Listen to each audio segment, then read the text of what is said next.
The following is a production of the Department of Broadcasting at Western Illinois University. Up next on News 3, no more mail on Saturday? The post office is making that change soon. Find out when the post office plans to stop weekend mail. Also, Macomb High cheerleaders are making their way to the top.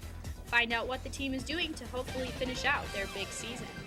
And see how the town is coming together to help make Macomb Library an even bigger and better place. Coming up now. Welcome to 3 Live at 4. News with Jessica Adduci and with Chris Lovingood. Sports with Gabriel McDonagh and weather forecasts from our team of meteorology students at Western Illinois University. News 3 starts right now. Good afternoon and welcome to Live at 4. I'm Jessica Adduci. And I'm Chris Lovingood. Residents in Macomb filled City Hall last night to discuss the issue of road construction. The meeting focused on improving city infrastructure this spring. Residents living on Ward Street, Carroll Street, and several other streets voiced opinions and questioned the director of Macomb's Public Works about the impact of this construction on their yards and driveways. And Western Illinois University is undergoing improvements of its own. The vacant bowling alley on the lower floor of the Union has been closed for nearly 2 years, but that could change in time. University Union Director Ann Comerford says the bowling alley is part of the master plan for the building's renovation. She says there are plans for the Students Activity Office, Student Organization Center, and a possible student lounge to be housed in the vacant area. The project would take a decent amount of funds, but Comerford says the project is a positive move for the Union building. If you're used to getting your Netflix DVDs in the mail on Saturdays, you might have to get used to the thought of waiting until the following Monday. The U.S. Postal Service said Wednesday that it's planning to deliver mail only 5 days a week starting in August. Postmaster General Patrick Donahoe said the Postal Service's financial condition is urgent.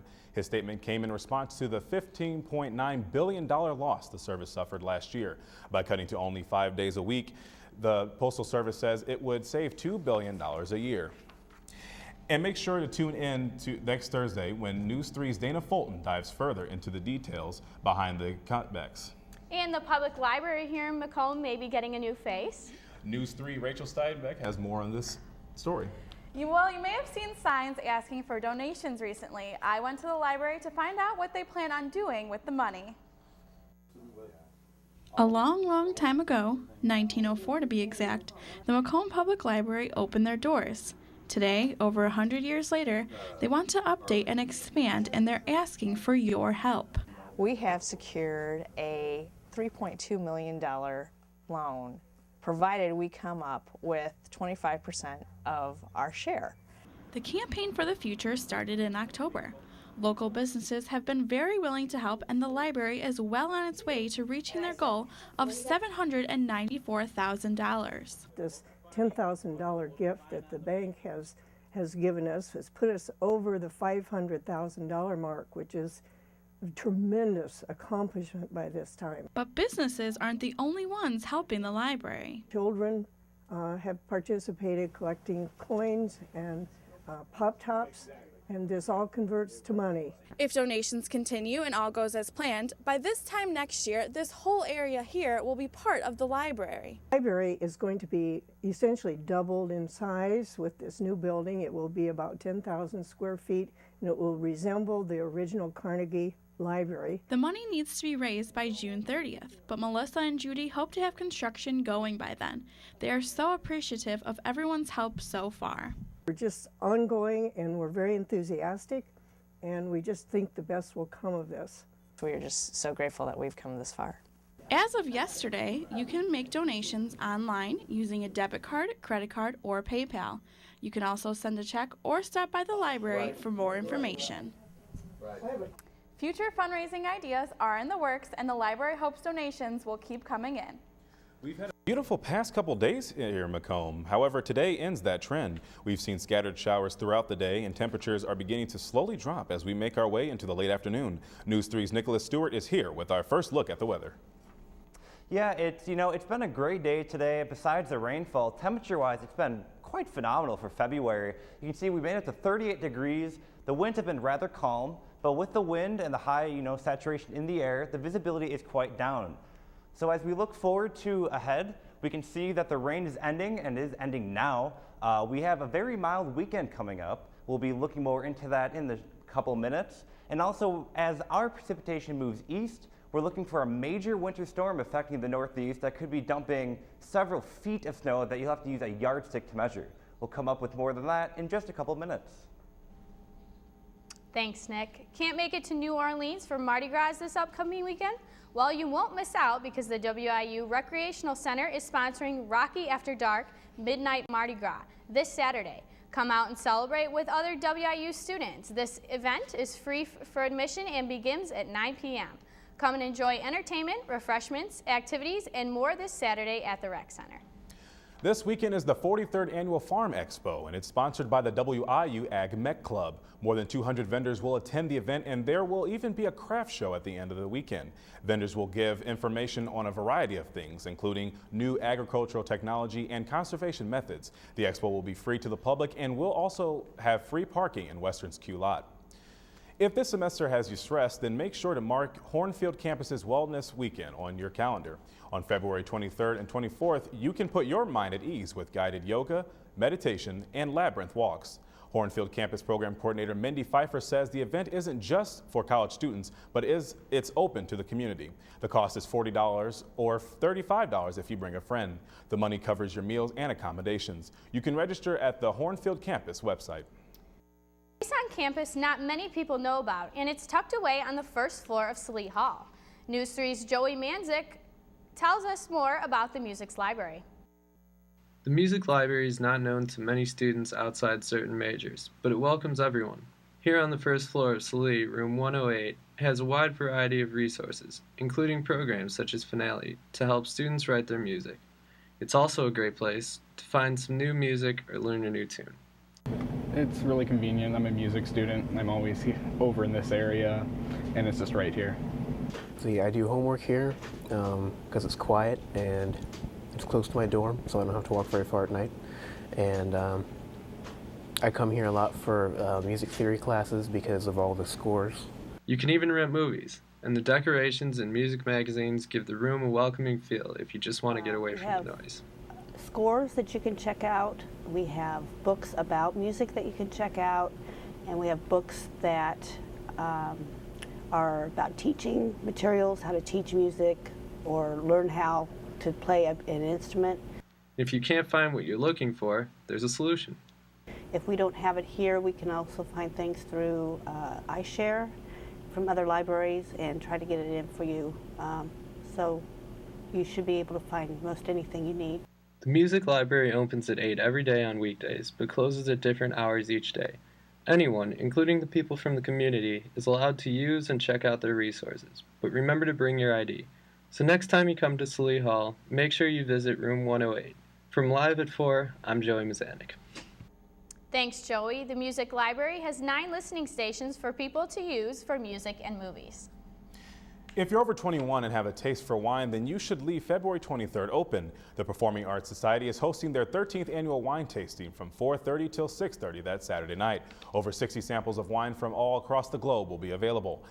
Mick Cumby, Development Director of COFAC, told the Western Courier it's a way to bring folks together in a unique atmosphere and raise money for the arts. Reservations can be made at Brown Hall 117. Are you looking for a summer job? The Summer Job Camp Fair is being held today in the University Union from 10 to 4. Many of the summer camp's recruiting staff members provide free meals and free housing, all with a salary for the summer. The fair provides students with opportunities for employment interviews and hiring on site. Summer job camps provide students with skills and experience that can benefit from in working towards any career. And there has been some local opposition on a new law designed to give temporary Illinois driver's license to undocumented immigrants. The bill was passed on January 27th, but even though the legislature supported the bill, local law enforcement isn't so sure. McDonough County Sheriff Rick Vanderbrooker told the Voice that he feels the way the bill is written encourages people to break the law. And in a news release, State Representative Noreen Hammond said there are too many holes in the legislation. The bill will take effect in October. And it's that time again for Pet of the Week. This Thursday's animal is a dog named Abby. This sweet girl is just 2 years old. Abby is a black and white lab shepherd chow mix. She is spayed and is up to date on her Bordetella and canine distemper shots. Abby would be in a great home with kids and other animals. This great dog knows how to sit, shake, and loves getting endless attention. Abby has been in the shelter since October 27th of 2012 and needs a home soon. If you are interested in Abby or any of the other animals at the shelter, call 309-837-2989. Usually this team is cheering on everyone else, but this time they were the ones under the spotlight. We'll have more on the local cheer squad and competition after the break. And a big change will be coming to state law. We'll tell you more about a new state proposal after the break. Cheerleaders invest hours, days, and even months into perfecting a 2-minute and 30-second routine. News 3's Dana Fulton reports on the journey of the Macomb High cheerleading team.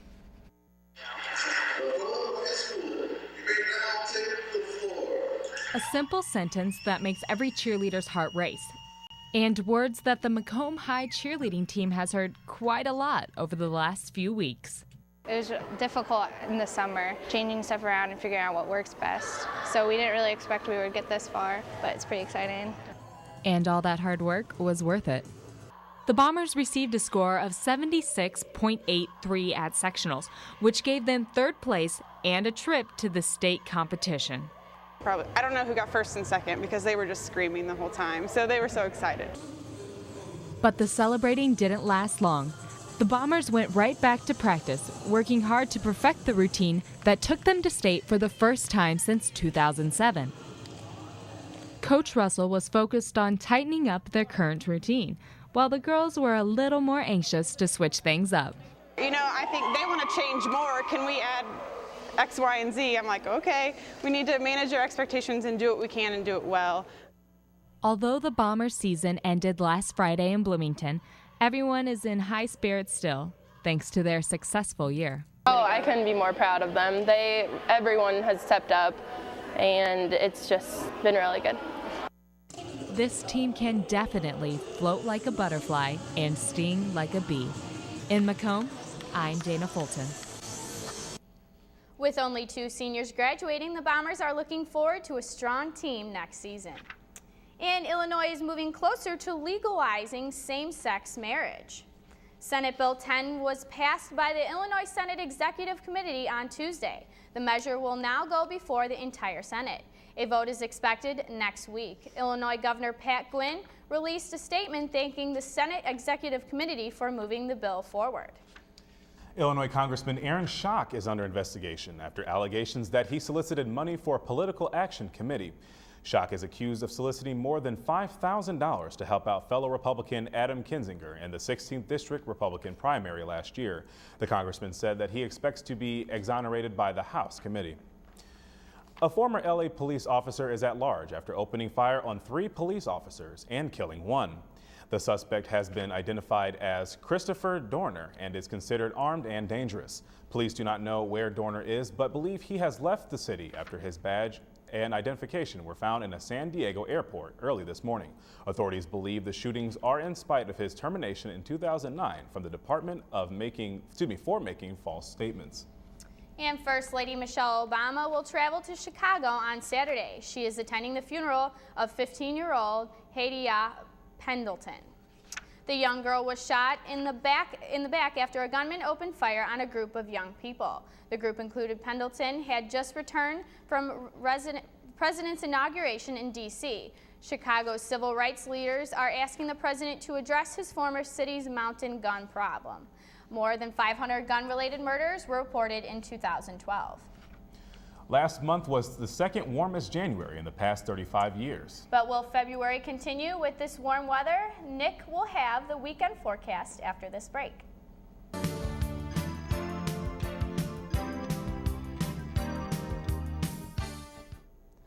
You know, and for February, it wasn't a terrible day.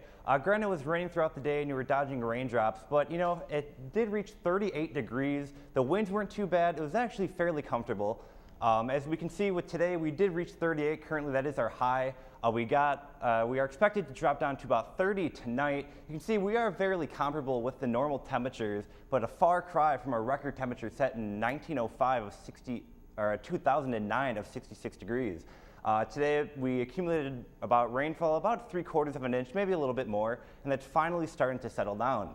You can see across the region, 53 in Springfield, Illinois. The warm spot down in southern Illinois with Evansville and Cape Girardeau at 63 degrees. Nationally, 80 degrees in Orlando. That's our hot spot for the day. You can see up in the northeast, the colder temperatures, and Boston is bracing for a winter storm of epic proportions. You can see as our rainfall today, it kind of all pushed through the area and is finally starting to leave. The rain is beginning to taper off. Further north, we can see the temperatures are still below freezing. Snowfall is falling. That includes Chicago and points northward. But the big news story right now is the winter storm that's going to be impacting the Northeast. These are forecast snow totals from the RPM model. It's one of the models we use to forecast winter weather. You can see Boston here. This is over 36 inches of snowfall. You see down here in New York City, still about 2 feet, 18 to 24 inches. Off another model, it's a little bit better than it was last night. Last night, this model had it off the scale of 45 inches, but now you see snowfall totals more comparable, still ridiculous, near almost 40 inches in some spots in the heavier bands. You can see the warnings out here.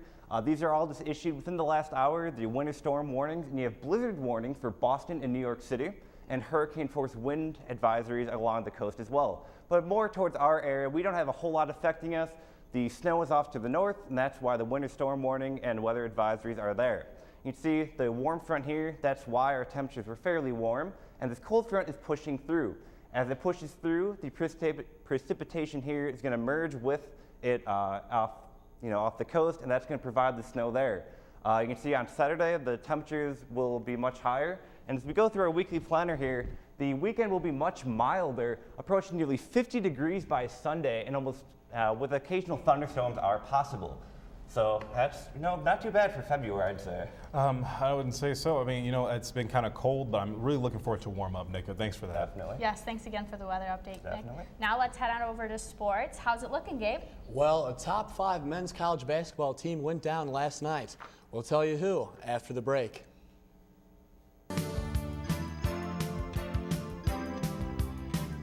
It's Education Appreciation Night at Western Hall tonight for tonight's conference matchup. After an 89-74 shootout win last month at Omaha, the Leathernecks are at home tonight to take on the Mavericks yet again. Last time out, center Terrell Parks had a huge game, recording 19 points and 11 boards. Don McAvoy, Adam Link, and Remy Roberts-Burnett finished up with 10-plus points apiece to help the Leathernecks earn the win. Look for the Leathernecks to continue their winning ways as they hold a 9-1 record at home, while the Mavericks are a dismal 2-12 on the road. Tip-off is scheduled for 7 p.m. tonight from Western Hall. Staying in college basketball, a big upset happened last night as Kansas Jayhawks visited TCU. Pick it up in the second half after the Jayhawks only scored 13 points in the first. TCU forward Devontae Abram, coming up here, splits the double team right here as he gets the layup and banks it in. He had 8 points on the night. Later in the second half we go. More from the TCU Horned Frogs as they get layup after layup for the score. Keep it going in the second half. Kansas trailing by 8. Off the rebound, slams it home for the putback. Kansas eventually falls in this one, and they would lose the game by a score of 62 to 55, pardon me. With the win, it marks TCU's first win against a top 5 team in program history. In the NHL, the Blackhawks were on the road in San Jose Tuesday night against the Sharks for the rest of the 3-game meeting this season. Sharks with an early 2-0 lead. Chicago's Brandon Saad coming off. He gets his first goal of the year right here, coming off a Brent Seabrook assist, and gets it 2-1. Later in the first period, another Shark goal, 3-1 Sharks, and they're scoring in bunches. Chicago comes back, lights the lamp, 3-2. Now tied at 3 apiece. Off another turnover, Jonathan Taves stays with the puck right past Antiniemi with a score 4-3. And they just keep going. Chicago with the puck off Corey Crawford into the stands. Corey Crawford had a nice game after giving up 3 goals early. Blackhawks eventually win the game 5-3, and a crucial win for this Hawk team as they don't have a loss. Blackhawks are on the road again tonight as they will play the Coyotes. Puck is scheduled to drop at 8 p.m. The Chicago Bulls are also on the road as they face the Denver Nuggets tonight in the Mile High City. The Nuggets are trying to win an 8th straight game and finish up a 6-0 homestand, while the Bulls are looking for an upset with the depleted roster. The Nuggets have won 13 of their last 15 and have averaged over 113 points per game during that streak. The Bulls, on the other hand, have split their last 6 contests as they try to weather the effects of recent injuries. Point guard Kirk Heinrich and Joakim Noah were both out for their 3rd straight game as the Bulls fell 111-101 at Indiana on Monday. Tip-off is scheduled for 9:30 p.m. Central Time. Guys? A popular board game loses one of its valuable pieces, but gains a feline friend. We'll have more after this break. Piece of our childhood is now no more. Hasbro unveiled the newest Monopoly token Wednesday morning. And it's out with the iron and in with the cat. Hasbro is working to pump up sales of the board game. That is all the time we have for this afternoon. For Nicholas Stewart, I'm Chris Lovingood. And for Gabriel McDonagh, I'm Jessica Adduci. Remember, we will not have a show next Tuesday due to Abe Lincoln's birthday. So we will see you next Thursday. Have a great week.